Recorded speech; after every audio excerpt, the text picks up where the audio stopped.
Good morning, everybody, and welcome to Football Friday here on the Uninformed Fan. Your boy Tyson with the good friend Jeffrey. We are all here. We are ready to go. Believe it or not.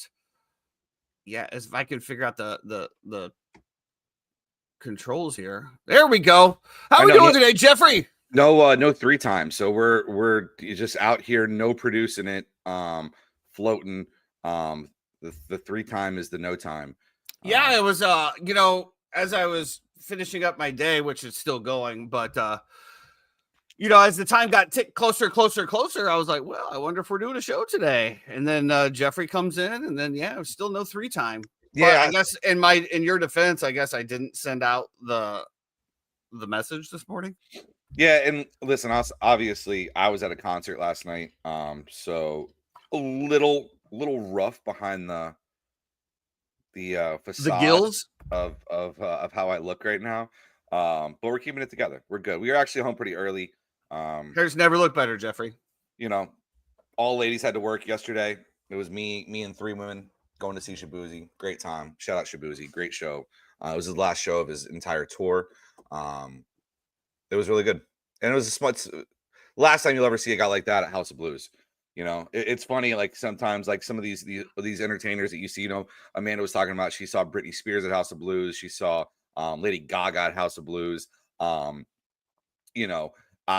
seen, T.I. and Little Flip and Chameleonaire and some other people at House of Blues as well, too. So Snoop Dogg. So it's just funny to see Lady Gaga was there, huh? Yeah, many, many years ago. So it's funny to see these people, when you're watching, and if you're a fan, that they're really good, and it's going to be the last time you ever see them in a small venue like that. So it was cool. Up close and personal. Did you get a shout out? Did you make eye contact? Did you blow him a kiss? Nah. I was good. People were shocked. I didn't. It was funny. I know all the Shabuzi songs, so I'm having a great time. And shout out, we got to see Becky Seeger and Tony Tracy out there as well, too. And, they just had a 3.5-month-old, and this has been planned for them for I don't know, 12 months or whatever it is they've had this plan for. But a lot of people just don't know the words to the different songs. They're just kind of, I know too, which is cool. But he did Good News at the end, and he did obviously Tipsy. Tipsy. It's a bar song at the end too, and that was the big one. But those are the only two I know. He's got a good one with Jelly Rollout called Amen. Obviously, Drink Don't Need No Mix, Big X the Plug. There's a lot. I didn't know he was on Amen. Yeah. I didn't know that. Well, Amen. Monday Night Football, Jeffrey. The Bears get it done. 25-24. Jaden Daniels' late fumble cost the game. And, of course, it was a revenge game. A lot of the Bears players were very, very happy to get this one. No more than Tyreek Stevenson, obviously, after the last year debacle. Unfortunately, though, the game, the more of the story came out, it was more about Troy Aikman and Troy Aikman's comments throughout the game and his comments in regards to certain plays. I guess I wasn't really paying attention a whole lot. I didn't really hear a lot. I mean, obviously we heard the Jaden Daniels. I mean, just the love for Jaden Daniels. I mean, whatever. But on the same token, Caleb had some good throws, bad throws. I mean, obviously, if you take away Jaden's interceptions and fumble, he definitely played better than Caleb Williams. However, Caleb Williams got the W, and as much praise as was given to Jaden Daniels and the Commanders for never giving up on the Hail Mary, this, that, and the other, and all the credit. I didn't hear the word lucky get pounced down once. No. It was more about the ineptitude of the Chicago Bears. So I guess, yeah, you got a little bit to stand on there a little bit, but at the end of the day, you got to block out the noise, block out the haters, and just get it done, and that's what the Chicago Bears did. I'll tell you this, the after-game speeches in the locker rooms are absolutely amazing. If you haven't heard Ben Johnson's speeches in that locker room afterwards, please do yourself a favor, Google it. You will want to run through a brick wall after hearing it. Bears get it done, 25-24. A lot of momentum coming for the Chicago Bears. I would say the first half, the Chicago Bears looked like a juggernaut team in the first half. I don't know what happened. They came out of the gates. The defense was flying. The offense was humming. I mean, they regressed a little bit in the second half there, but I don't know what happened in the first half, but Ben Johnson had them fired up, ready to go. Maybe they had some gummies at halftime. I don't know what happened, but it seemed like the energy dropped off a little bit. Maybe that's just conditioning. I don't know. But at the end of the day, Caleb gets one under his belt. Chicago gets one under the belt. Now 3-2, only one game behind in the NFC North. I mean, you got to think that they're trending up here. Yeah, I thought it was a great game for them. Great win, huge win, road win. We needed it. Rainy win. Smash mouth football win. Great win. DeAndre looked great. DeAndre Swift, wow. Catch the ball. He's just running hard right now. And I think that's one thing that Caleb didn't have last year was a semblance of a run game, and it makes things so much easier on a quarterback. And so, they also made some adjustments whether that's the offensive O-line line changes or whether that's just different scheme with Ben, because Ben loves to run the ball. That was the one thing in Detroit was that everything was pretty much predicated on Jahmyr Gibbs and David Montgomery being successful. And so how would he implement that here in Chicago? And I think he's done a fabulous job so far, especially for what expectations were. I think he's met them, if not exceeded them, for the team. Now, some Bears fans thought that this was going to be a Super Bowl contender and so on and so forth. And there's unrealistic expectations. But I think for what the expectations that I had as a just objective person, I thought he's done a great job. Yeah, it's like I said, the offensive line was opening up just gaping holes, and when everybody was talking about we need a running back, I was like, man, like he just doesn't have a whole lot of room to hit. And I will say sometimes he doesn't hit the hole with huge force or anything of that nature. But I mean, it looked like a completely different team out there. Like you said, I mean, he was just nailing holes, running, blah blah blah. Looked like a complete football team for once. And Ian is free. You guys are both butt cheeks, whatever you want to call it over there. Like I said, I mean, sure, if you want to say that the DeAndre Swift, the breakaway play, they got lucky on that, sure. I don't take offense to that. I'd rather be lucky all day long. Give me lucky plays all day long and sprinkle it with a little goodness. We'll see what's coming up here later in the show. We'll talk about the preview of what's going on. The Bills in the first game of Monday Night Football go into the Atlanta Falcons and get trounced. It's a 10-point game, but I'm calling it trounced. Jeff, you called it. Kudos to you. You said Bijan, whatever, is going to run all over this team. And you said even Tyler Algier, and you couldn't have been more right. They absolutely destroyed him. To where now we got all the talking heads as Jeff has called the Buffalo Bills a fraud from the beginning. Shout out to Jeffrey. I think a little bit of that is just his hatred of the Bills, but that's another story. I hate the Bills. I love the Bills. That's another story. Josh Allen, the hate of Josh Allen and so forth and so on. That's another story. But you were right. So now the Bills sitting at 4-2, coming off 2 terrible losses. A lot of questions in there. And I've always thought that the roster, especially with the offensive, just didn't have the firepower anyway. But I mean, Josh Allen was doing Josh Allen things, and eventually the league's going to catch up to that. It always does. And six weeks into it, here we go. It looks like it. Your thoughts on this one, Jeffrey? Yeah, the firepower thing is always a weird thing for me because I feel like they've always had weapons. Whether they went out and got Josh Palmer this offseason, Elijah Moore, you already have Keon Coleman, you have Khalil Shakir, you have. Has Keon Coleman done anything lately? I mean, he's been decent this year. He has been off the past few games, but I mean, leading up to that, he was pretty effective. And then you have, James Cook in the backfield. I think the problem is the defense, and they try to mitigate that by making a splashy play and going to get a Bosa brother. And okay, that may be good for pass rush, but that's not going to do shit for a run stop. And you're already down, linebackers. I also have a problem with their secondary. I don't think their secondary is very good either. So yeah, I have a problem with their defense, honestly, and I have a problem with McDermott as a coach. I think he makes questionable calls in high leverage situations, and so that's tough. He doesn't put a tight end behind there and do the tush push 2 times with Derrick Henry in the backfield, though. Yeah, interesting. To say the least. Well, Jeff, what do the Bills need to do going forward to reassert their dominance of this division? Now they're looking in the back seat with the Patriots. Obviously, the Patriots, I think, have just exceeded expectations. I think that will level out a little bit. Obviously, the Bills are still favored to win the division, but what do they need to do to make sure they take a hold of that division? I mean, draft better on defense. I don't know how to do that.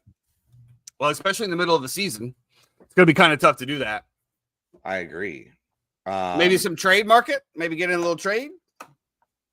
Yeah, I mean, I don't know. Why? I guess I don't know. I don't know what their answer is this year because the Patriots are for real. The rest of the division's terrible. So the Bills will still make the playoffs. I was having this conversation. Whatever. We'll get into this when we get to the Eagles game, I guess. There's just the rest of the division is so bad that you're going to have an automatic couple wins there, and that's going to propel you, especially to be a wild card team for sure. So they'll make the playoffs, and then I think McDermott's probably gone after this year. Ooh, that's a bold take. He should be gone. He should have been gone 2 years ago, but they didn't do it. I mean, they're ruining the MVP and one of the best quarterbacks in all of football, and Josh Allen. They're wasting this window because Josh, regardless of what you want to say, and Josh made a comment this offseason that kind of stuck with me, is that they said, what has Haley Steinfeld done for you? And he said, she's made me believe that I'm more than a football player, which is great, right? We love that. You are more than a football player. You're a human being. You seem like an amazing, really nice, genuine person. But also I want you to be a dog out there. And the problem is that eventually you're going to get to a point where you have enough money. You've been hit so many times. How much do you love going out there and doing it? I don't know. It's going to be You tough. heard it first on the Uninformed Fan. Josh Allen will take the Andrew Luck road into an early retirement because he has Haley Steinfeld at home. I could see it. Honestly. To produce babies. Nice voice, finish last. Did you change your profile picture, Justice? Or are you on a different account or something? Yeah, he's got 2 different ones. It's 2 different names. It's got to be 2 different accounts. Yeah, I mean, Patriots have the easiest schedule, I think, in the NFL going forward. In Buffalo, I guess, yeah, for a first place team is probably right on par with that, depending on how the divisions line up and stuff. So, well, last night we had the well-touted icy hot bowl between 2 of the oldest quarterbacks in the league. Yeah, Aaron Rodgers and Joe Flacco, who was just traded to the Cincinnati Bengals. I said on the last show that I'd seen enough out of the first game with Joe Flacco that he is going to be a force with those receivers. After a week of practice, it seems that him and Jamar Chase are attached at the hip. Over 20 targets. Naturally, I'm going against Jamar Chase in fantasy football this week. it does not disappoint. Yeah. Steelers 31, Bengals 33. We talked about this in the beginning of the season. We talked about Aaron Rodgers and the things that the Pittsburgh Steelers were going to face against, and it was not the offense. I'm sorry, not the defense we were worried about. It was the offense, and the offense is humming, and the defense is in shambles. Jeffrey, what's going on in the Steel City? I don't know. And Jalen Ramsey looks terrible too. He got cooked a few times. You got cooked, bro. Cooked. And even on that last T. Higgins catch to kind of seal the game, just absolutely cooked, dude. So I don't know, man. Even Flacco like gets out of the pocket and runs for 12 yards here. I can't believe it. This Steeler mobile team, Flacco. Yeah, this Steeler team, it is. They are Mike Tomlin, and I just don't understand how you allow all you did was add to your defense, right? From the same defense you had last year. And yet you go out there and you perform so poorly against a 40-year-old. Like everybody was getting pressure on Cincinnati. Everybody. With Jake Browning, with Joe Burrow, it didn't matter. They were getting pressure. The offensive line was objectively terrible. The defense is still bad, but the offensive line was terrible. And now you put Joe Flacco back there, and people can't touch him. Micah Parsons can't get to the quarterback. J.J. Watt can't get Joe to the quarterback. Flacco more mobile than Joe Burrow. Like, what the fuck is going on? Completely unbelievable. I started the Steelers defense in a fantasy league. Ooh. Woof. Negative points to start the week on a Thursday night once again. You know, if you haven't started your defense a couple times, you would have had a couple more wins. The Bucks let you down that 1 week with -4, and if you would have just not started a defense, you would have won. Oh, that was the 0.1 game, wasn't it? Yeah. Oh, the 0.1 game. We'll see what happens going into 0.1. It was 0.01. It was 0.005 that I lost by. Technically. Not ideal, Jeffrey. Not ideal. Well, week 7 is going to kick us off in London at 9:30 again. The LA Rams taking on the home team, Jacksonville Jaguars. You might as well just say England is home for the Jacksonville Jaguars. Looking like no Puka Nacua, shocker, after that big game from Jamar Chase. Of course, I need my best people, and of course, they're not going to be available. Jeff, what are your thoughts on this one, my friend? Kicker bet? No, I don't know. You can't do a kicker bet here because the kicker for the Rams, what's his name? I forget. Anyway, he's just so inconsistent. He does this thing on kickoffs now where he tries to hit a squib every time, and it's like translated into his actual kicking metrics. And I'm good. I don't know. This is actually it's a good game. 2-4-2 teams, two teams that are going to be trying to compete for the division. It should be entertaining. This is like a Jags home game, I guess, right? Because it's in London and like they always play in London every single year. But I'm going to go with the better coach and take Matt Stafford as well.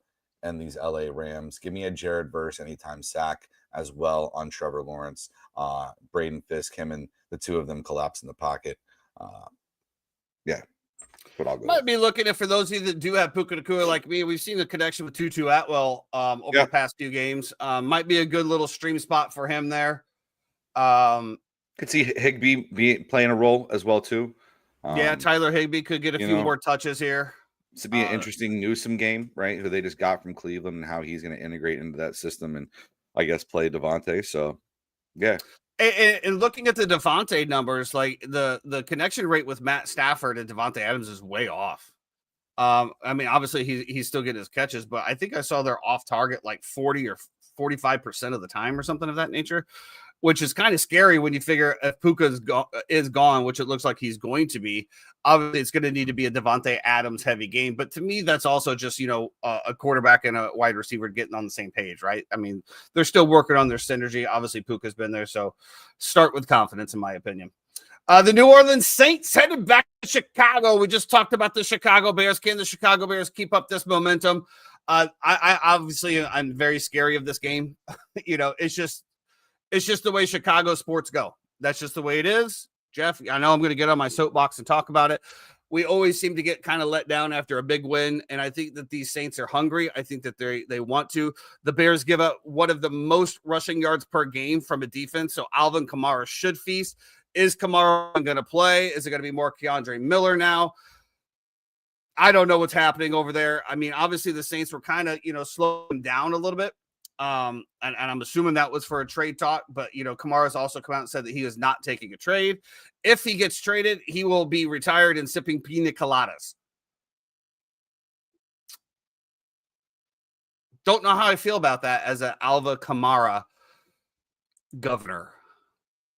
Look at you improving. Whatever, man. You guys are stupid. And breaking news, Puka Nacua has just been ruled out.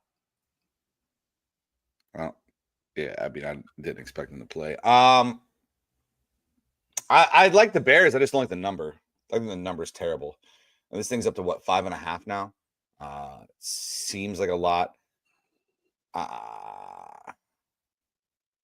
Bringing it up right now. I apologize. I just closed out my daytime position here, so my workday just finished. Ran a little bit late today, folks. I apologize about that. Did you make some money or what? Yeah, I just closed out a $2,000 trade, so it was a good day today. I shorted RGTI, which is a quantum computing stock. Sounds interesting. Whatever makes me money, bro. I could care less what the company does, as long as it makes me money. All right, where am I at here? Back to 4.5. I got to pull up Hard Rock. 4.5. Yeah, ESPN right now. So on yeah, I see it at 4.5 as well. I agree with you, Jeff. I mean, I have not seen anything out of the Chicago Bears that tells me that they can basically cover a 4.5 point spread. I do like what I saw from the defense this week. I think that they're getting back. They're getting better. They're getting healthy.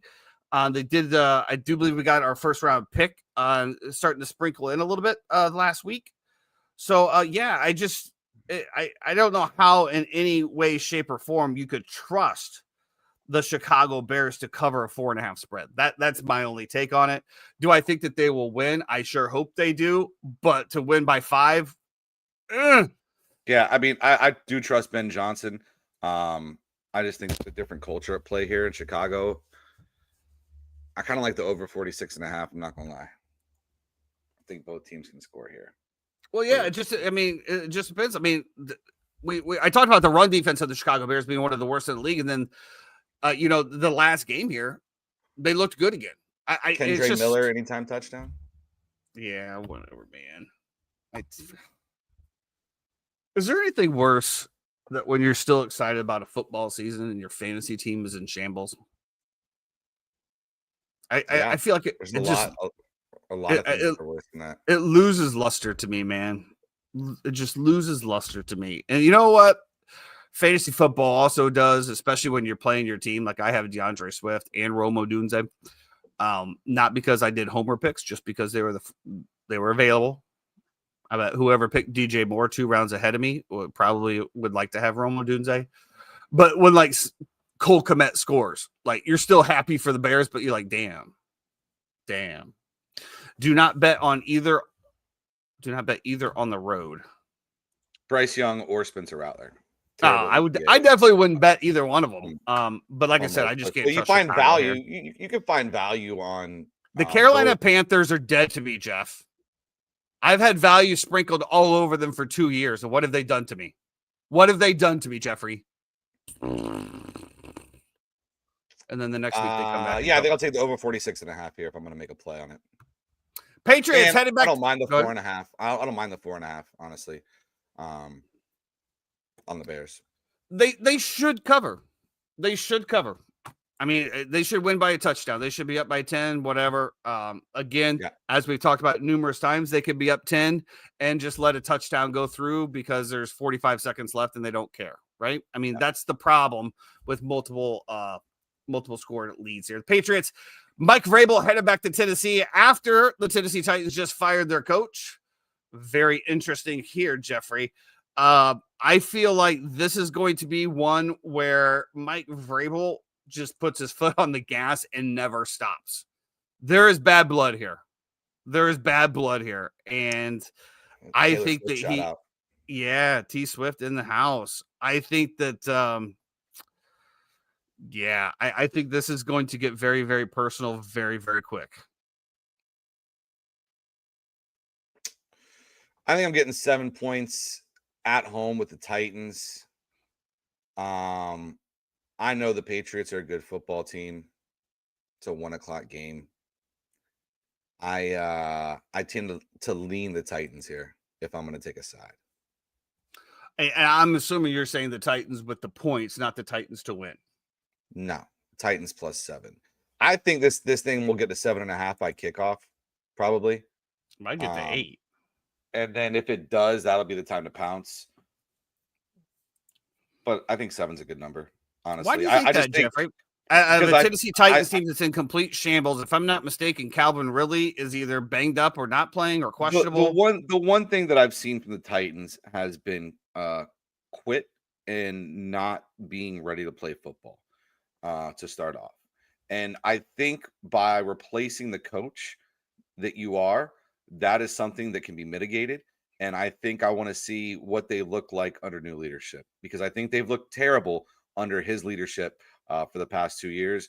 And I think this is an opportunity for them to come out, play hard, rally around something and somebody, even though they don't have anything to play for this entire year. They have an ability to show up and show out, especially with how good the Patriots have been. It's not going to be a sleepy walkthrough game for them. It's not like the Patriots are going to come in and shock them or anything like that. So yeah, I would if it hits 7.5, I think you gotta go with it. We shall see. And Calvin Ridley has not practiced this week yet, so that's going to be definitely something to watch for today. I don't care. It's because you don't have him on your fantasy team. I don't. But we cater to the masses, Jeffrey, not just to Jeffrey's fantasy team. So if you are paying attention, Calvin Ridley has not practiced. If you need Calvin Ridley governor. Yeah, if you need a handcuff, Alec Ayomanor is out there available in most leagues. Go ahead. I have it as Ayomanor, but I don't know if that's correct either. I don't know either. And to your point, I don't really care. No. Miami Dolphins, Cleveland Browns. Browns favored by 2.5 in this one, Jeffrey.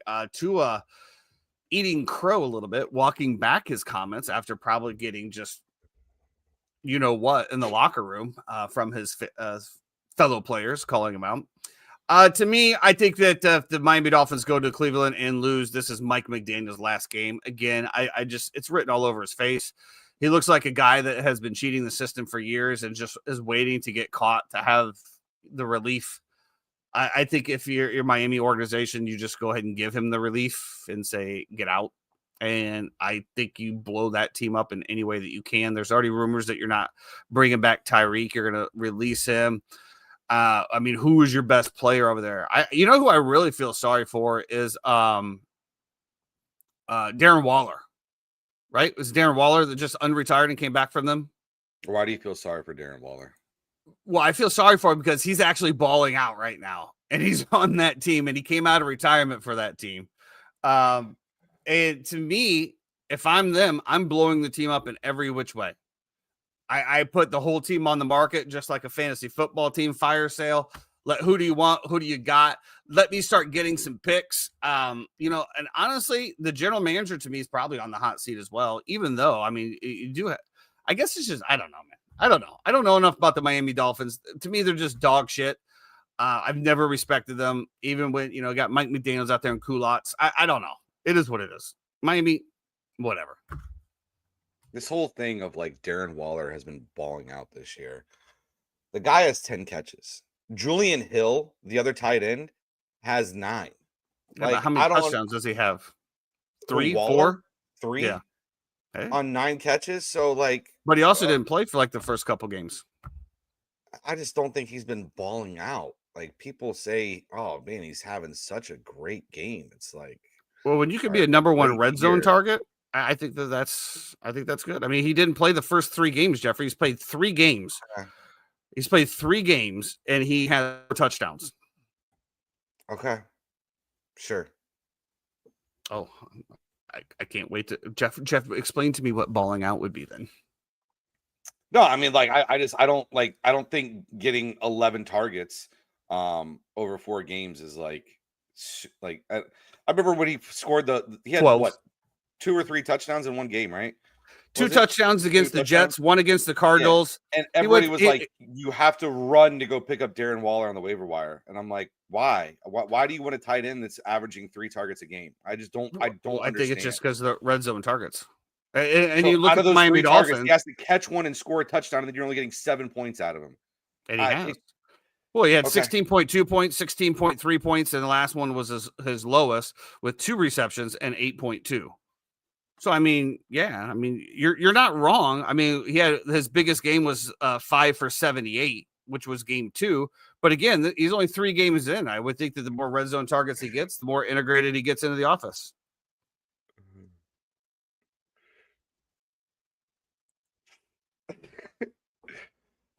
Just how I woke up this morning to you sending me riffraff, and I don't mean like in terms of a like as an adjective. Like, you actually were sending me a song by riffraff, and I appreciate it. I love you. Very interesting. Very interesting. The Carolina Panthers heading into the New York Football Jets. No Garrett Wilson. Yeah. This is I was going to give Justin automatic Jets play right here for sure. I was going to give Justin Fields one more shot here to start this week, and then I just I'll tell you what I am obviously a little upset about is obviously the Justin Fields hate that is just out there. Now I get it; he's not the best quarterback in the league, but my goodness. Like, do you really feel like they're like, oh, he did this in Chicago, he did this, and he literally came behind Aaron Rodgers. And what season did Aaron Rodgers have on this Jets football team? And I mean, again, going into the last game, 0 turnovers, over 100 QBR. Does he hold the ball all too long? Probably, but like the dude has just been getting just smoked day in and every team he's played on. He went 4-2 with the Pittsburgh Steelers.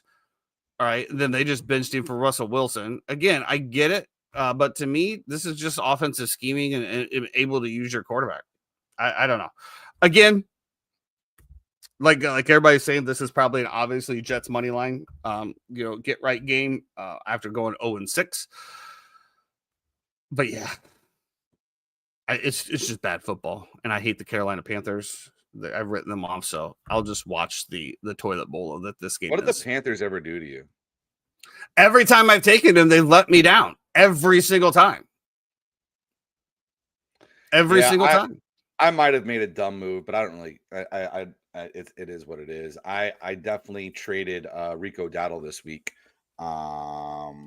and yeah, could have been a terrible trade. Might be a terrible trade. I don't know. I traded him and Olave for Nico Collins and Ollie Gordon because I have Devon Achane. So I don't know. We'll see. I'm like second place in that league. I have the most points. I'm really just kind of adding pieces everywhere. So I don't know. I'm gonna kind of sell on this Panthers team. I think 3-3. They're kind of playing above their skis right now. So give me the Jets. We'll see what happens. And also, Eagles. Like we referenced, Bryce Young is terrible on the road. Terrible on the road. So this is like, I mean, if the Jets don't win this game, when are they winning a game? Would be the question. And there's also rumors coming out of there that the other coaches want. I think they have Tyrod Taylor as their backup. That they want Tyrod Taylor to take over. He looked okay in the when he came in against the Bucks. If we're going to be honest, I mean he was decisive. He was cooking the football. He made good throws. It is what it is at this point. I'm done trying to defend anybody in this. I think they have a. Is it? No, so Garrett Wilson will be out this week and next week against the Bengals. Then they have a bye, and they come out, and then they start their run of Browns, Patriots, Ravens, Falcons. Oh. Speaking of teams in shambles, the Philadelphia Eagles headed to Minnesota. Eagles favored here by 2.5. JJ could be back. Maybe. I don't know what happens over there. We talked about this for a hair on the pre-show. Is this a must-win for the Eagles? And Jeff had some pretty strong opinions on this. Well, I don't have strong opinions on this game. Honestly, Chad, we're usually like in lockstep on most of the stuff that we like. And I know that you're on Minnesota here. I am kind of more going toward the Eagles. I know that it's been a week for Flores to be able to, pick apart this Eagles offense, which has been terrible. I don't even know how you pick it apart because there's been nothing useful with it. I just feel like the Eagles are I still think they're okay. I still see their body language in practice. They're not worried. There's a bunch of outside noise, but they're the Super Bowl champion. And I think that they play in a very bad division. You said if they lose, it is panic mode. I don't think it's panic mode because I think their division's absolutely terrible. I said in a group chat yesterday or the day before, whatever it was, that that I think the NFC East is the worst division in the NFC. And I got a lot of pushback about that from Eagles fans and Commanders fans and all this stuff. But I'm just comparing apples to apples in terms of the start of the season. And when you show me that Atlanta is the second best team that beat your second best team in terms of, the Commanders and, your third best team, the Cowboys just got beat by the Carolina Panthers. I mean, what am I supposed to think? So I just think that they play in a very bad division. No matter if they lose this or not, they're still going to be relevant because they're going to have automatic wins in places. And I understand they just lost to the Giants. I get it. That was a huge game, whatever. Fluky shit from the Giants. Congratulations to them. But I don't know. I'm kind of leaning toward the Eagles here. I'm not really saying that in shambles to the point where they still don't have a chance to win their division. I'm not saying that at all.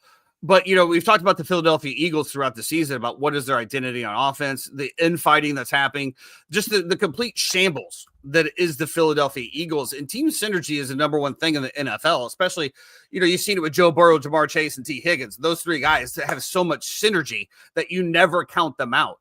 To me, the Philadelphia Eagles have none of it. You have infighting. You got A.J. Brown over there saying that they had a meeting, they didn't have a meeting. Jalen Hurts over here. It feels like it's forced production. There's no game flow. Losing, Kellen Moore last year, coming in with the new offensive coordinator. It just seems to me like there's been no real identity behind the Philadelphia Eagles with Saquon Barkley. And let's be honest, a very talented receiving core. So either it's A, they don't trust Jalen Hurts to throw the ball, or B, they just don't know what exactly they want to do. And it seems like they're more reactive to the players' concerns than an actual game plan going into a game. Now, we talked about the first 4 wins. Wins are wins in the NFL, and I'm not saying that they have to be pretty, but those 4 wins were extremely ugly. And as Troy Aikman would say, there's luck involved, right? Blocked punts, blocked field goals, touchdowns by defenses. Those are what we call fluky, lucky plays. You take those out, where will they be at? Maybe 2-2, maybe even a losing record. So I think that's my concern when I look at the Philadelphia Eagles. We talked about it from top to bottom. This probably being one of the most stacked rosters in the NFL. Yeah. And the first 4 wins were pretty shit for a stacked team. And then now we're starting to see a little bit of regression. We're starting to see them falter a little bit. And to me, if they go into the Minnesota Vikings and lose this game as well, now they're starting to lose against other outside competition that, are expected to be better. I just feel like the Philadelphia and their defense is trash. I mean, Vic Fangio, my boy coming out of Chicago had looked really good, looked good last year. I don't know what has changed. I know they lost some personnel, but they also brought in some personnel. To me, that defense is just absolute trash. And when you have an offense that has no identity and a defense that is absolutely trash, that's a recipe for disaster. And that's all I think I need to see out of the Philadelphia Eagles moving forward is just some team synergy and a game plan. Run, pass, blah, blah, whatever. You got to do something other. And I guess it's just even a sacrament to the team when you get to the 2-yard line or the 3-yard lane and you have no other play to run than 4 tush pushes in a row. That is your offense. I'm trying to look it up and Chat GPT won't give it to me. It sucks. I feel like the Eagles play better in a dome for some reason. I don't know why, but maybe that's just like my head. And maybe it's recency bias because of Super Bowls and stuff like that. But yeah, I don't have a huge opinion here. I think Philly will bounce back and somehow win a crazy, weird, fluky game because McCarthy or Wentz will throw a pick, and it just. I guess is Jalen Carter and is Mitchell playing? Like, do we have those guys back? I guess would be a question I have. Let me look real quick on the injury report, which I have in front of me. Jalen Carter's questionable. Landon Dickerson questionable. Nothing about Kenyon Mitchell. So it's not much, Jeffrey. They are 25, 24, and 1 in dome games. Yeah, but that's all time. I wanted to narrow it down to the last 10 years. Okay.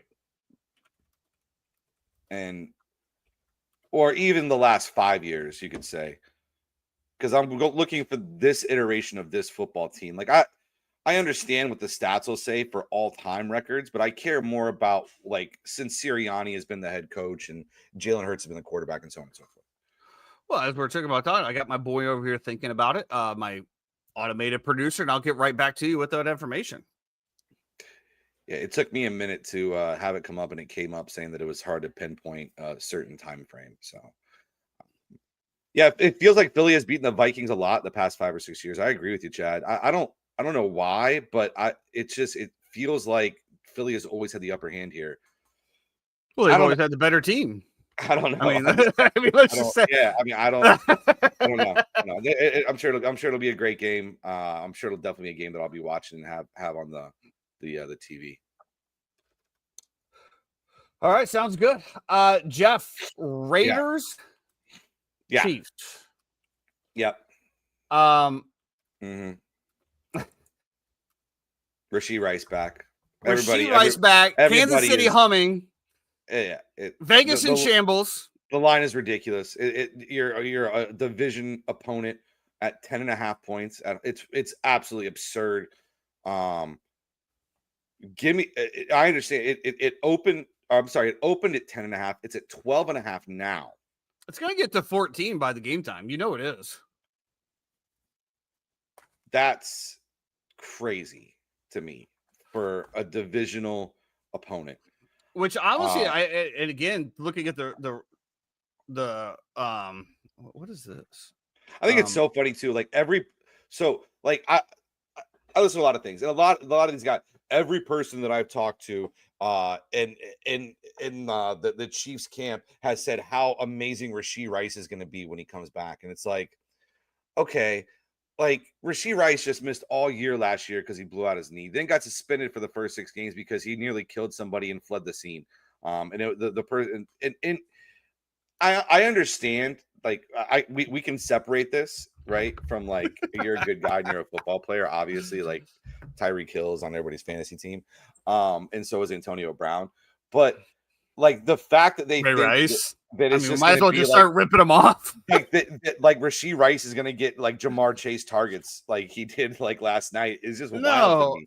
Like it's crazy. You're absolutely like, will right. He be viable? Yeah, like he's going to catch seven balls every game for 60 yards and a touchdown. Probably.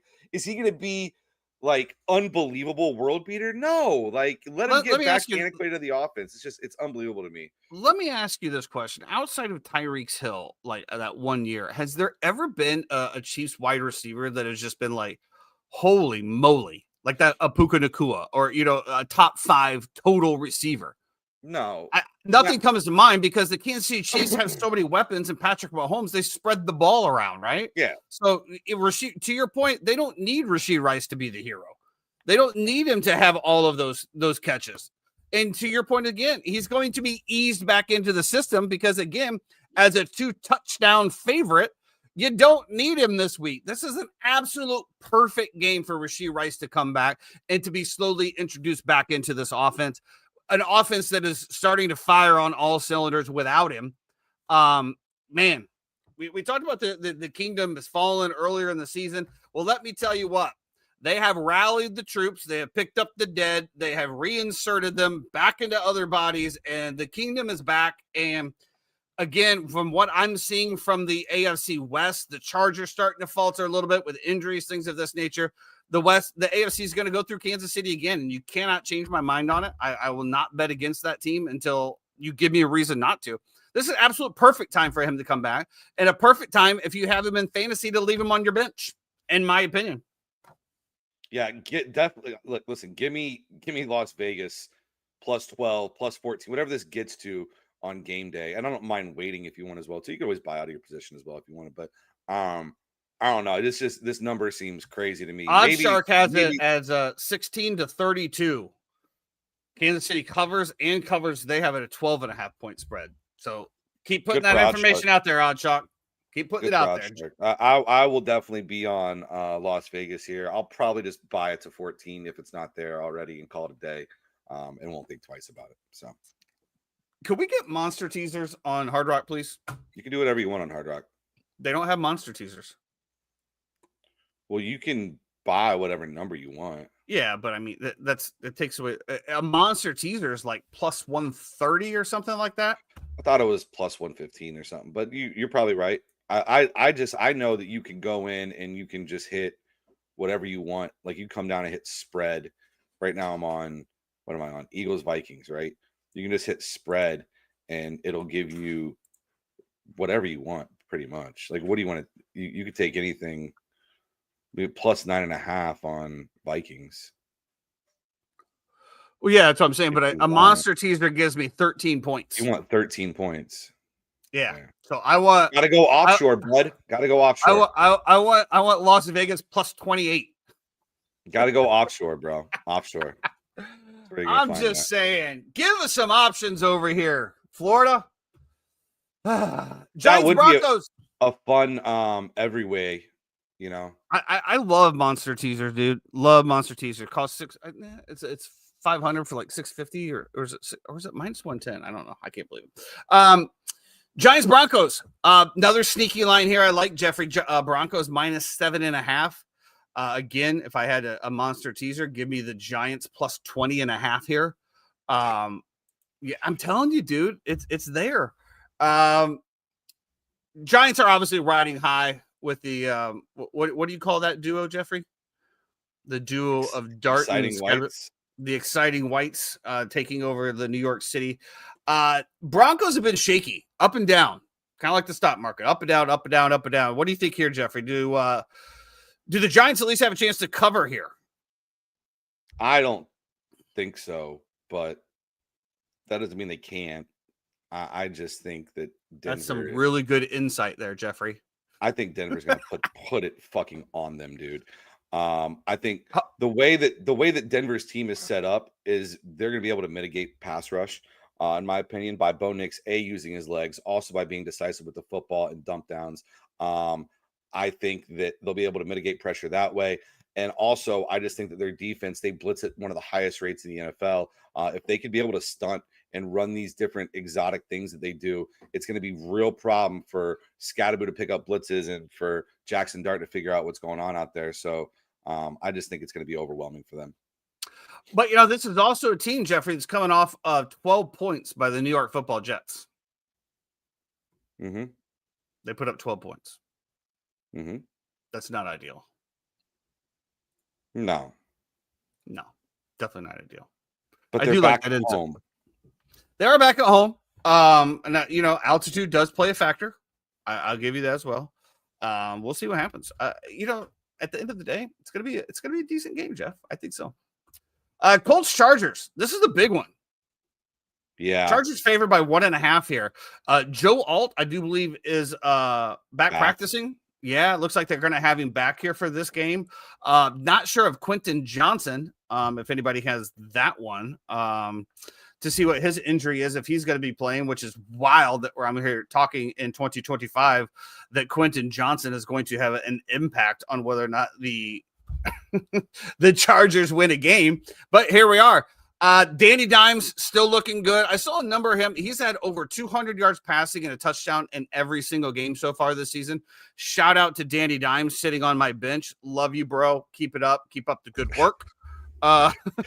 Keep looking great on my bench. Yeah, I think Joe Flacco is going to look really nice next to you. But yeah, Quentin Johnson, 15th ranked wide receiver. Obviously, the last game he gets hurt. Week 5, 4.9 yards gets hurt. We'll see what happens this week. missed the Miami game. But man, he's looking good. Jeff, what do you look to see out of this one? I got to see if the Chargers defense just decides that they're going to actually play. I mean, playing a tight one against the Miami Dolphins is egregious, and especially with the way they looked against him. I think Daniel Jones is going to cut him up, honestly. But I think the other way, too, the Chargers are going to be able to move the ball here as well. I'll probably lean toward the over 48.5. But I do kind of lean Colts as well, too. But yeah, I guess that's my official stance. Colts in a dome, Jonathan Taylor, tough to stop. Daniel Jones going crazy. And then I think both teams are going to score. I think both teams will score. That's what I like to hear as a Daniel Jones supporter. I think they'll have 40 points in the first half. I think I'm just going to go ahead and start him anyway because this week's a fantasy watch. Let's give Justin Fields the week off here. Let him rest a little bit. And of course, he'll probably go off for 60. Hammer the Jets right now, everybody. Tyson's benching Justin Fields. Hammer the Jets. Hammer the Jets. Commanders headed to Dallas off of that brutal loss to the Chicago Bears, but God, it felt so good. If I never have to see that stupid Hail Mary tip again, of course they were showing it throughout the whole thing. Jeffrey's on the text group text being like, how they're going to make him go back to the scene of the crime on a Monday night, all of the shit talking that's going on. Ian over there talking about, my quarterback that has homosexual tendencies, whatever, bro. We got it done. I bet you guys anymore. I put you guys out as the play. I said both underdogs. I love both underdogs on Monday night. Anyway. Commanders going into the Cowboys here. Commanders -1.5. Is Scary Terry back? Who the hell knows?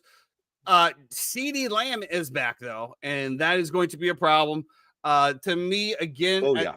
I'll tell you what the biggest concern that I had off of this Bears game was I was so impressed with the Washington's defensive line and the pressure that they've been getting throughout the season, and the Bears shut them down.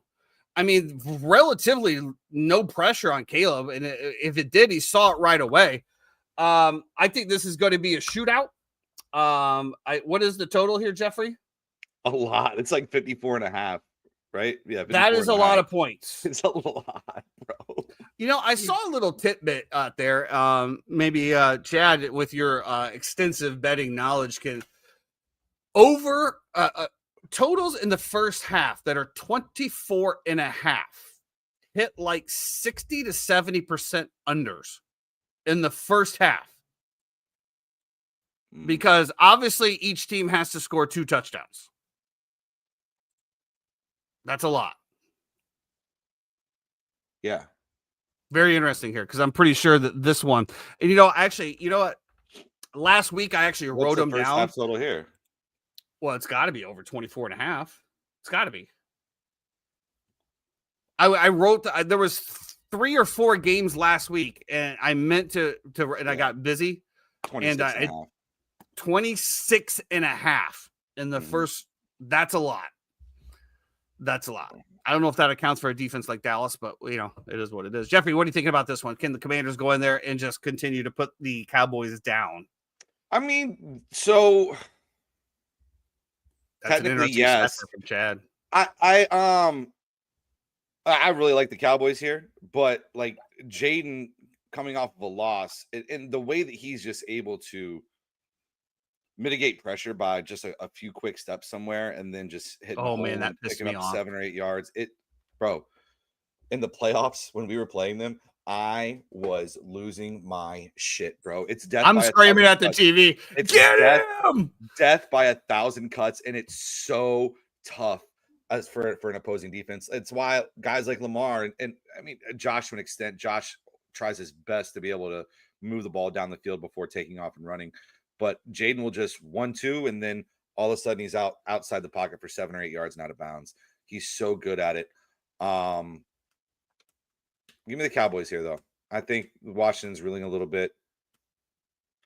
God, I don't know, because this is also like Quinn back. I don't know. Yeah, give me the Cowboys. Give me the Cowboys. We said 24.5, right? You said 24.5. This total is 26.5 first half. 27.5 if you want plus money. Interesting. I'll tell you, you know what? ChatGPT, you are really letting me down here. I told you, it's not always has the It's been glitching lately as well. Yeah, pro money definitely coming in. Very interesting. People are rushing to bet Dallas after they just lost to Carolina. To me, this is probably just a stay away game. But as I put out there, I don't really look very much. You know what this game is? This game is a player prop game. I like that. This game is give me anytime touchdowns, and let's just root for some people to score a shit ton of points. Speaking of somebody to root for a shit ton of points, I will be rooting for the Arizona Cardinals this weekend as the Green Bay Fudge Packers come into town. The Fudge Packers are favored by 6.5 here. My question to you, Jeffrey, is whose quarterback is starting, and can it please be Jacoby Brissett or whoever the hell the backup was? You think it's going to matter? Green Bay is beatable, bro. If that hasn't been proven to you over this season, Green Bay has been overjizzed, overvalued. They crowned him Super Bowl champions when Micah Parsons got there. They couldn't get Joe Flacco on the ground, as you so eloquently pointed out. What have you seen out of this Green Bay Packers team that shows you that they are unbeatable? Doesn't this seem like a game, too, that, like, the Packers will be up and winning, right? And the spread's 6.5. That Arizona just comes down and, the Packers start playing prevent defense because they're up, 28-3 or something like that. And Arizona rattles off a couple touchdowns to somehow cover. To me, the Pack, they're just beatable. They just are. You lost to the Browns. You tied with the Cowboys at home. In Dallas. Which part of their football team do you think is the most susceptible? I wouldn't say susceptible. I'm just saying they have not just put teams away. That's all. I mean, you just tied to the Dallas Cowboys. You lost to the Browns. Chat, I don't disagree with you here. Like I said, I think somehow is Arizona Tyler playing though will get some weird backdoor cover. I don't think he's practiced all week. I think he got back to limited. Did he? I think so. That's the interesting thing about that Philly game too. Is you're going to get JJ McCarthy? You're going to get Carson Wentz? Because I know that Wentz has been full participant all week, and JJ has been limited all week. And this was supposed to be the game that JJ comes back and plays, and now they're kind of changing course. I don't know. It's just some weird things going on in Minnesota, and we've never been big or high on JJ McCarthy, but how do we get on to Minnesota? No, it was just something that popped in my head. Okay, I was just like, what? So Kyler Murray is still limited. Marvin Harrison Jr. is still in concussion protocol. So that is big. Yeah, that's big. We'll see what happens over here. I don't know. Let's see. Where am I at? We're at San Francisco. Is Amari DeMarcado? Is he on IR? Amari DeMarcado? Yeah. No. He's just hurt. He just dropped a football at the 1 yard line when they. Well, he's on the injury report as did not practice. So are they just benching him? Maybe. I'm not sure. What a punk. Kyler Murray, foot limited. So yeah, we'll see what happens over here. Packers looking all right over here. Did not practice. Couple D linemen. Lucas Van Ness does not. It looks like he might be trending out. He's in witness protection. He should be. Yeah, because there's about 20,000 survivor picks that would like to have a conversation with him, including me. 2 of them. Brandon McMahon, their kicker, has not participated in practice. Yeah, there's gonna be some. The Cardinals the Packers are in shambles too. We'll see. Go Cardinals! Shambles counter. Shambles counter is what we need. If we had a producer that showed up, maybe we would have one. Unbelievable. This guy. Was he at Shabuzi with you? Did you invite him? No. Falcons 49ers, Jeffrey. Atlanta coming off the big win, headed out to San Francisco. San Francisco favored by 2.5 here. Obviously, most people are going to just hammer San Francisco with the blind line here. I know that Jeffrey, being the sharp that he is, probably going to not do that. But, Jeff, break it down for us. Yeah, I mean, I just think that Atlanta's a better football team. Than the 49ers? Yeah. Is that due to injury? Partly. Sure. Okay. Yeah, absolutely. But I just think that Atlanta, they run the ball well. They have a good offensive line. Penix, he's got to throw to somebody else other than Drake London, which was a problem. Can I vent something real quick? Sure, go ahead. I raised the alarm on some of these trades that happened very early in the week. Thanks, Chad. Good luck, buddy. Good luck, bud. I blew the horn on some of these trades very early in the season between Mark and Sean, and there was another one. And Sean and Jeremy. And now we're looking at this team right here of Tua's brain, who has Jaden Daniels, Saquon Barkley, Kellen Williams, Deebo Samuel, Brian Thomas Jr., Tucker Kraft, Chuba Hubbard, Drake London, and Terry McLaurin's on his bench. Like, so? What do you mean? So that team is just juiced to the hilt, and then you look at the teams that they got that are still at the bottom of the field. Like, who did he even get for this? Like, you really want to bring it back up?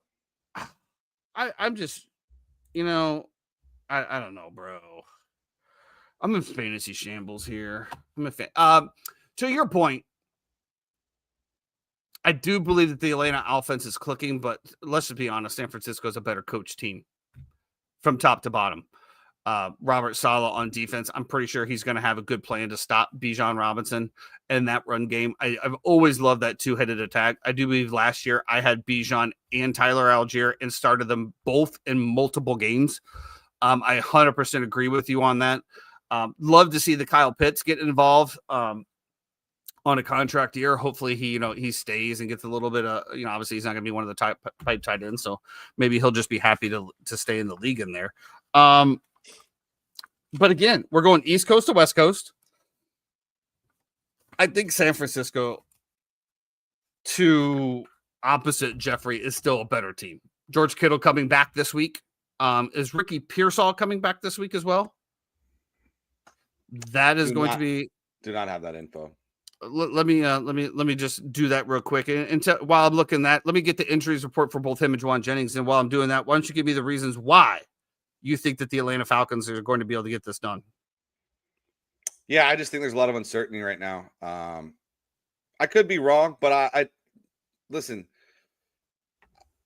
I think the issue for them is this Mac Jones, Brock Purdy kind of revolving door that they're going through right now, where Mac's playing really well. Brock came in. Last time Brock played at home, they lost. I forget who they played. There's no consistency, it feels like. All these guys coming back off of injury. I think it's going to take a game or two to be able to get reacquainted and get back in the swing of things. I think McCaffrey will still be able to get his. But I do like the Falcons' defense. In a sense, that's why I thought the week 1 win for the Bucs was so big in that division. Should be a fun Sunday night game, though. Should be. Bucs are quietly becoming everyone's darling team. We're fun to root for right now. I hope we lose this week. I need everybody off the fucking bandwagon. It's too much. As a Bucs fan, it's too much. It's going to be tough. I mean, obviously, it looks like Mike Evans is coming back this week, though. We get a lot back this week. A lot. Mike Evans back. Godwin's still out. Obviously, McMillan still out. Ibuka out. Will probably be out for a while. Ibuka will probably be back after the bye. I did pick up Tez Johnson back. Yeah, it's a good pickup. Zion McCollum comes back, who is our top corner, who we just re-signed. He's going to pair alongside Jamel Dean. Jamel Dean this year so far, number 2 graded cornerback by Pro Football Focus. He's been unbelievable. A guy who almost got cut, but decided to take a huge pay cut. Huge pay cut to be able to stay on the team and on a prove it 1-year deal is literally proving it. So shout out to him. Yeah, I mean, we're starting to get healthy again. Which is good and exciting and fun and encouraging. Absolutely. And that is going to be on the Monday Night Football game this week, I do believe, correct? 2 games again. I hate that shit, dude. So how lucky are we? Although I will say this, is that at least... Oh, my God, wait. Time out.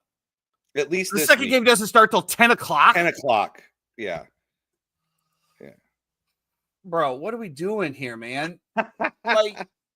Some of us work for a living, and not only Tuesdays are like my day, bro. Because like I get up early, I do the stocks, and then I bartend at night. That's my 1 day a week, and it's just like, oh, well, good thing it's the Texans and the Seahawks, and I don't give a shit about either one of those teams, so we'll just let that one go. And honestly, I could care less about the Bucks either after the shambles that they put my mental state in. So we shall see. We'll be happy to break those down on Monday before those games. Jeff, let's get into a sad story. That is the NCAA football for both of us. My Florida Gators have Mississippi State coming in. Gators favor here by 9.5. Gators in absolute shambles. Rumors coming out of Florida is the boosters have the money and they want him gone. If they don't remove him, that the booster money will be relegated. I don't know what that means. But it just goes to show what type of program the University of Florida is under Scott Strickland. While we've had some good stuff on outside, gymnastics, baseball, basketball has been good. The football program, the football program has just dropped and has dropped since Urban left and has not regained. To me, if you get a guy that comes in as a 10-point favorite, takes care of business, and then you fire him the next week, that's just Bush League move. It's kind of like, cutting somebody on an injury designation and then like having a settlement, but not releasing him so he can go sign with other teams, then being like hush hush about it. Like, you know nothing about the actual situation. Nobody does. You're wildly speculating what you think. I'm not wildly speculating. I asked my Bucks insider, and he said that he did ask about it, and nobody will comment on it. Yeah. That is straight from the Bucks insider. Maybe it's an ongoing lawsuit where he got hurt. Supposedly hurt his shoulder in the last preseason game. And when it comes down to it, if you get cut under the injury designation, because if he just got cut, he would have been guaranteed all of his money. So apparently they have to come to some sort of negotiation how long he was going to be out for, and that's the money that he gets. Again, I actually messaged him on Instagram and just like, hey, bro, like, what's going on here? Looking forward to your next journey. Like, has the injury settlement been done? Of course, no response. There's nothing on the internet. Reached out to Baby Ruth. Apparently, that's not her phone number. She's not active on socials anymore. Reached out to my other Tampa Bay contact, who we both know.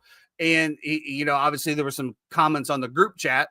But then he messaged me privately saying that in all seriousness, he has asked multiple people. First, a lot of the people in the Bucks organization didn't even know anything about it, supposedly. And the other thing is they act like they just don't know about. He's like, it was actually really weird, and it's very, very hush hush. So I don't understand what that is. Is that a ploy to like keep him on the roster by not keeping him on the roster? I don't know. But again, let's get back to Bush League Florida stuff. Bush League Florida gonna fire him after he wins against Mississippi State. That would be just good stuff. I'm at the Mouse House, baby, where everybody is, where they hired old people. Not everybody, but you work on Disney properties. I don't. The Disney area. Give me a break, Jeffrey. You're right across the street. You're right across the street from Disney Springs. Sure, but it is not owned by Disney whatsoever. You can't. Absolutely, I didn't say that. Disney at all. You just said. I bartend on Disney property. I don't bartend. Okay, when I say property, I'm not talking about intellectual property or necessary property taxes. I'm talking about the whole genre of the Disney organization that brings people in. That's all I'm saying. This week. If you feel offended by that, I don't know what to tell you. Yeah, and Florida State has another barn burner this week. Going to Sanford. Where is that? That's not Sanford, like just north of Orlando, is it? Tyson, we're playing Stanford. Stanford? Yes. Hmm. Do you know where Stanford is? Yeah, that's on the West Coast. Oh, yeah, look at that. I forgot the T, Jeff. Palo Alto. Stanford, the Stanford trees. Yeah. Home of Tiger Woods. If Florida State loses this game, Mike Norvell will not be on the plane ride home. Does he get fired at the end of this year regardless? No. Okay. Would you like to see him fired? It's tough to say. I have a clip that I posted yesterday that begs otherwise. Have we had a little bit of remorse? No. I mean, and what I said in the clip was, I think it's time, but I'm not sure. And I still think it could be, but I got to see the way the rest of the year plays out. Like, I think that it's tough, right? Your expectations going into this year as a Florida State fan, you were hoping to go, 8 wins, whatever. You didn't really expect a lot. All of a sudden, you beat Alabama week 1, and now what? You didn't expect a lot. You I expected them to run the table this year. I did not expect us to run the table this year. You said if they beat Alabama, they could run the table. They could. They didn't. They didn't. They did not. Yeah, Florida could have ran the table too. No. Nobody came in this year and said Florida has a chance to run the table. Absolutely not. Florida could have ran the table, Yeah, I guess. Listen, I don't know where you think you're going to get, or where you think you're going to go, basically. It would be my issue. Like, I have a problem with like getting rid of somebody without a plan. And I don't know if they have a great plan. And honestly, I think that's what we're seeing out of the Florida Gators. I think there's a plan in the background that we are unaware of. Yeah, it seems like the heads are kind of coming together and making decisions that are going to happen, and they're getting their ducks in a row before they make the decision. Is what I see. So, can we just both agree on this, that the state of college football is not good when Florida and Florida State are not competitive? Well, we need the state of college football for us is not good. If you live in the Midwest and your team plays in the Big Ten and you're a fan of like some random no-name school, whoa. What, did you just click something? Did you hit something? Your volume just went up 5,000%. 5,000%? Yeah. Like, I didn't touch anything. So aggressive. All right, we'll just do that. Okay. Continue. If you're a fan of like some no-name college, like in the sticks, that's okay. So whatever. I'll just speak for us residing in Florida. Then if you're a fan of like Indiana University, so some podunk college team that's never been relevant in college football, all of a sudden you're having a great college football season, and you just re-signed Kurt Signetti to, what is it, like he's getting 8 years, 12 million, 11.5 million a year. His buyout for them to fire him is like 90 million or something like that. I thought it was only like 15.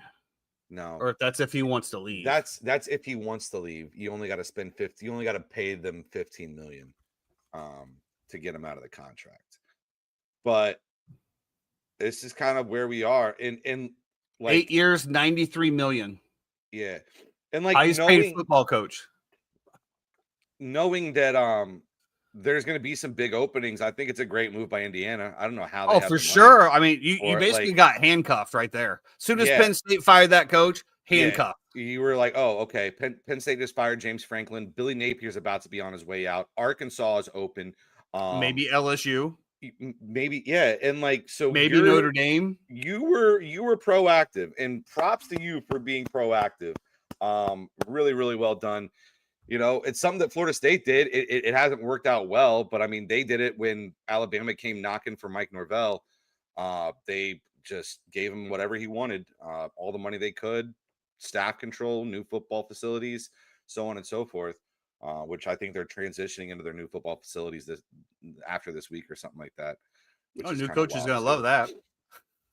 Somebody said Norvell's gonna pack his boxes and go to walk into the new facility, and they're just gonna say, actually, just go ahead and There's throw gonna that in be the car. like the nameplate for his office is gonna say to be determined. Yeah, just go ahead and take that to the car. You'll be fine. College football fans are ruthless, Oh especially here in boy. the South. There is a fun game tonight as well too. You got Louisville and Miami tonight. It's Could be you know fun. what's so weird about this too? Like, how does Miami had like back-to-back buys? Like, they had a buy before the FSU game, and then they had a buy after the FSU game, which I thought was crazy. You never see that, right? Yeah, usually it's just it's spread out. Yeah, but they I don't know, just wild. So. Must be nice.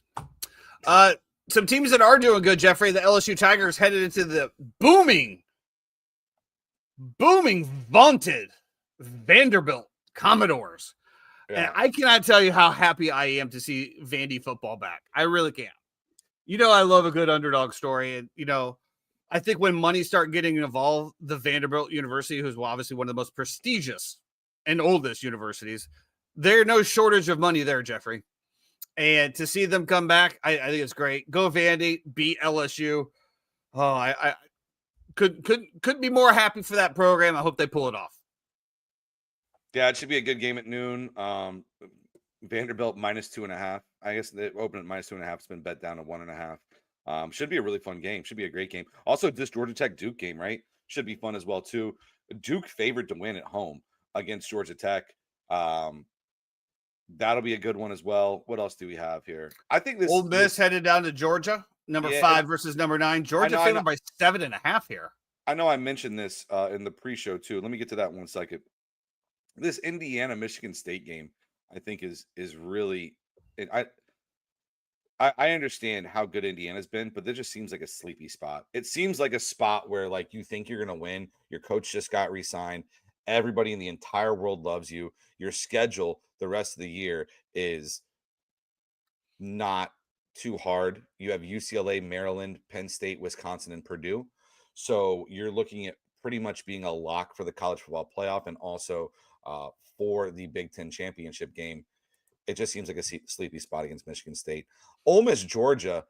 Hold on, just real quick on that, on the Indiana there. On the video that we did posted, where I was saying that Indiana has a case to be number 1. Of course, a lot of people chiming in there saying who they play. You're absolutely right. They haven't played a whole lot, but they beat the people that they played, and they pounded Illinois. Okay, you can say whatever you want about that, but Ohio State did not pound them as much. Yeah, no lube there. I mean, I get it. Like, they haven't played anybody, but then they went to Oregon and they trampled them. I mean, I don't know. I mean, you can only play what you can only play who's scheduled. I understand that, but I mean, what other tests do you need? I mean, okay, Miami's had a few other games, and I can understand the argument for Miami being number 1 as well. But to say that Indiana's not in the mix, I think that's just a poor comment. Go ahead and what the other game that you were talking about there? No, I was just gonna say I think this Ole Miss Georgia game is gonna be great. 7.5 seems like a lot. Is that what the number's at now? Yeah, well, I gotta look back up on Hard Rock. 7.5 seems like a lot here. Let me look.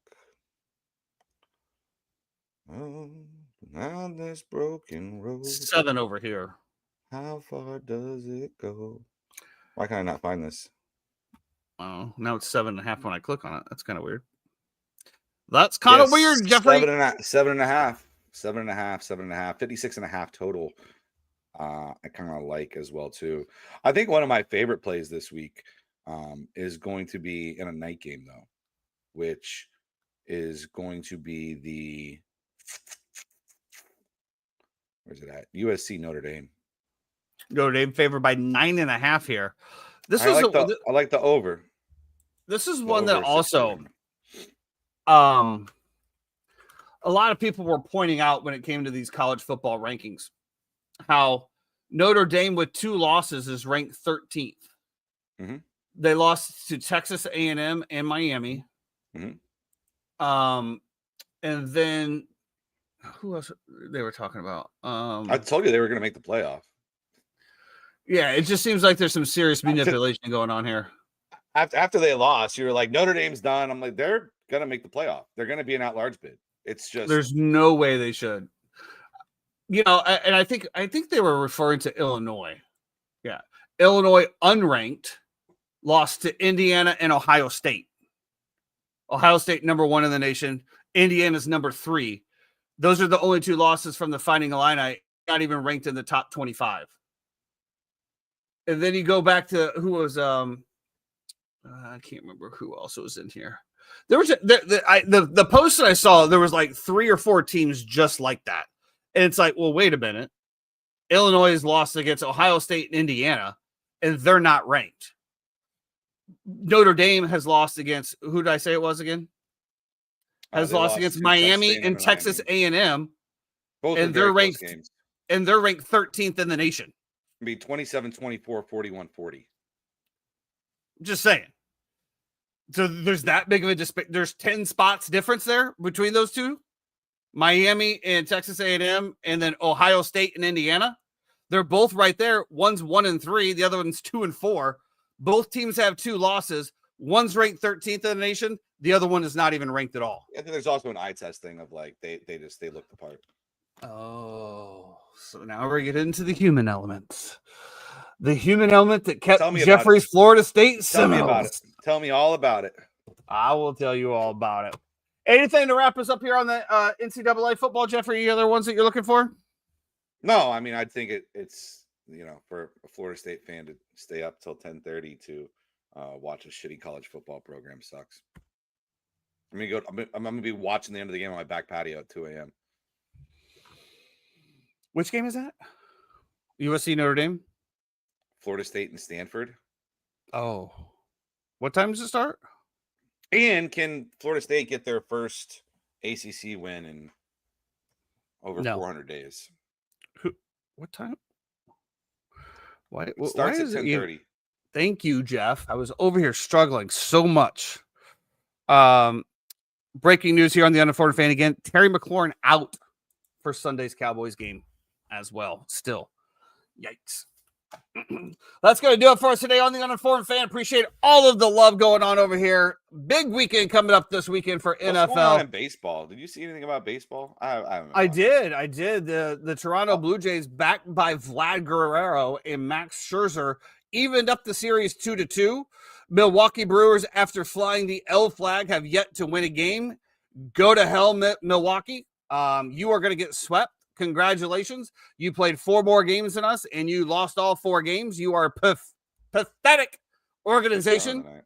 Keep flying the L, baby. Keep flying the L. With who? I don't know. They don't have a starter announced for Milwaukee yet, but Shohei's known for the Dodgers. Because it doesn't matter. Because they suck balls. It's crazy. They're a poverty organization. Well, they got lucky. It's ridiculous, bro. You can get to the Dodgers though through their bullpen. You just got to get the starter out. And let's be honest, Shohei has not looked tight. So if there was a game to win, I think it was going to be this one. But Jackson Churrio's hurt. He hurt his hamstring, or I think he fouled a ball off. There was 2 guys that got hurt the other game. But yeah, screw Milwaukee. Just nah. You can't fly an L flag. I hope your organization stays in. We had the last day of or last few days were coming to an end for basketball as well too. Yeah, basketball is going to tip off. I do believe October 20th coming up here. Any predictions from the NBA, Jeffrey? No, obviously the East is wide open for preseason, and I think the 21st is going to be your first day of actual basketball. We got the preseason tonight. Preseason tonight, full slate, lots of games. And then we're going to kick it off with the Rockets and Thunder on Tuesday. We can talk about that on Monday. Yeah, we can do a little NBA preview. Give us the picks to fade. Obviously, the Bulls are winning it all. We all know that. Just go ahead and lock those bets in. There's no need to even research. Just take my word for it. The Bulls are going to win it all. Orlando Magic 4-0 in the preseason. Yeah, that's never a good sign. Wild. That's never a good sign, dude. No, they wrapped it up. They scored 31 points in the first quarter and 40 points in the fourth quarter. Just put Is the whole team back healthy now? I think the only person we're missing is Mo, I believe. Still, wow. Let me look. Poor Mo. Man, that's been a long injury, huh? What did he do? What, meniscus or what? ACL, MCL? He tore his ACL. Oh. Yeah, I don't think he's even. Interesting. Let's see a Mo Wagner injury update. Still covering from a torn ACL. We're just going to say the team is supporting Wagner's recovery. He'll be back when he's ready. No timetable, Jeffrey. No timetable for his return. Probably the reason that he stayed and re-signed the contract that he did. Well, he signed the contract right before he got hurt, did he? No, he was a free agent this offseason. They re-signed him. Oh, good move by the Magic. It's nice to see a little touching moment there to keep the brothers together. That was probably Franz being like, bro, you better sign him or I'm going to be upset. Let's go and do it. He was 6th man of the year before he got hurt last year. So, bro, you don't have to tell me. I'm the biggest Mo Wagner fan out there. Is this going to be like a Tampa Bay Bucks situation where you're just going to? No, I'm not that invested into him. It's not like he went to my college or, anything of that nature. And you know what? I hope the situation can get resolved, Jeffrey, because, there's still a small 1% sliver of me that would like to see the Tampa Bay Ducks good. Like you pointed out, I've invested a lot into the Tampa Bay organization. I would like to say I helped propel them to a Super Bowl and to sign all these players by the donations that I continue to make year in and year out via parking tickets, concessions, $4 for a cheese cup. I did my part. $9 for a pretzel. I did my part. So, yeah, there's a part of me that would still like to see it. Plus, unlike some other fans, a.k.a. Washington Commander fans, I like to see my friends' teams do well. I don't like we're not in the same division. We're not rivalries. There's nothing going on. So, yeah, I would like to see my friends' teams do well. And when the Bucks are doing good, it also gives me an opportunity if I want to go catch a game, something of that nature. Yeah, of course. Let's just hope that they do right by my boy and just release him or something. I just need to know, Jeff, if you can find this information out for me in your vast contacts, or if there's anybody out there that can update me on the Kyle Trask situation and whether or not he is officially released off the team and can officially sign with another team, I'll be happy to give you my praise and my thanks. Until then, if you do happen to be driving over the weekend, please, for the love of God, stay out of the left-hand lane. Until then, we'll see you back here Monday, 11 a.m. Till then,